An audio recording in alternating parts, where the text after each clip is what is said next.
22nd of November. In the morning, the fog lifts from the Don, and a milky white veil slowly envelops the bridge. We have just made it across when we hear the harsh metallic report of a tank gun. A Russian tank is firing into the vehicles which are making for the bridge, ready to cross. We can only see the action as weak shadows. There are explosions. "The 88mm AA gun has been hit," says Cooper, who has been sitting at the back all the way and can see a bit more clearly. The vehicles in front of us give fuel and drive into the mass ahead of us, which is getting ever thicker. We follow. After a few kilometers we stop. Everything is quiet. We get down, walk around a bit to get the circulation back in our limbs, and wait. For what? For the other vehicles? In this fog, it would only be sheer luck if we found them again. We are now only 3 vehicles: the Schirrmeister with his Steyr and 4 men, and 2 Opel Blitz trucks with 14 men and 3 soldiers from other units. Our nerves are on edge. We are running beside the vehicles so that our feet don't get frozen. "Stop! Turn the engines off." The Schirrmeister orders a halt, gesturing to the other drivers. We can hear the sound of engines quite clearly now. They are pretty rough, and I reckon they are diesels. "T-34s, whispers the Schirrmeister, who knows about these things. "We must go back. We can't get through here," he whispers. The Russians are already across the Don and are blocking our way. We can also hear tank engines to the right of us. We assume that they are advancing in line. The noises disappear now and then, but they always come back. We start up our engines. They run smoothly, and we drive very slowly back. 2 soldiers are leading the way and are waving our vehicles on. It is a nerve-wracking business, and I get the impression that we're going round in circles. At any moment, a Russian tank could be standing in front of us, his engine cut, ready to blow us to pieces. But he can't see in the mist any better than we can, and has to rely on what he can hear.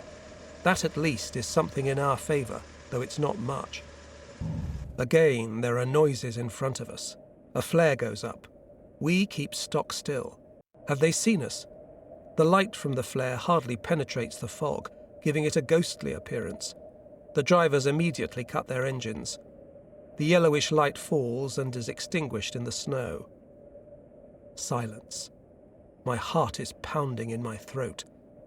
Then a diesel starts up with a low droning noise. Tank tracks squeak, and slowly the tank moves and disappears to our left. Wow, that was a bit of luck.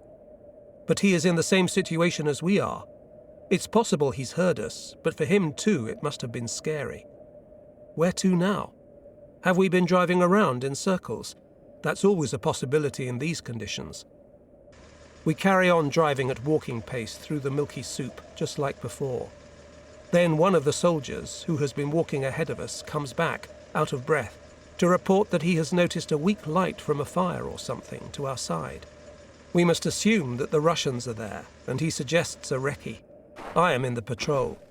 We creep very carefully in the direction of the suspect area. We don't see the red glare of the fire until we are quite close. The flames are flickering. In the fog, it looks as if it is burning in a hollow. The thick fog gives the illusion of walls. To right and left, the dark outlines of houses and barns appear.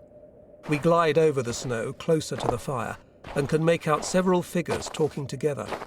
Then one of the soldiers beside me gives a start and blurts out happily, "Thank God! They're ours!"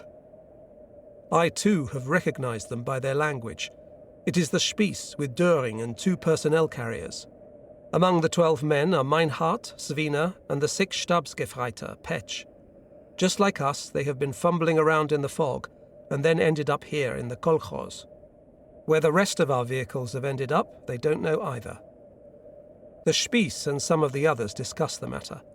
They agree that an advance party should try to find a gap. The vehicles will then move forward quietly as far as they can, and then make a run for it through the gap at full speed. We pray that the fog won't lift, otherwise it would be our undoing. After the fire has been put out, we slowly follow the advance party. We walk quietly beside the vehicles in order to keep warm.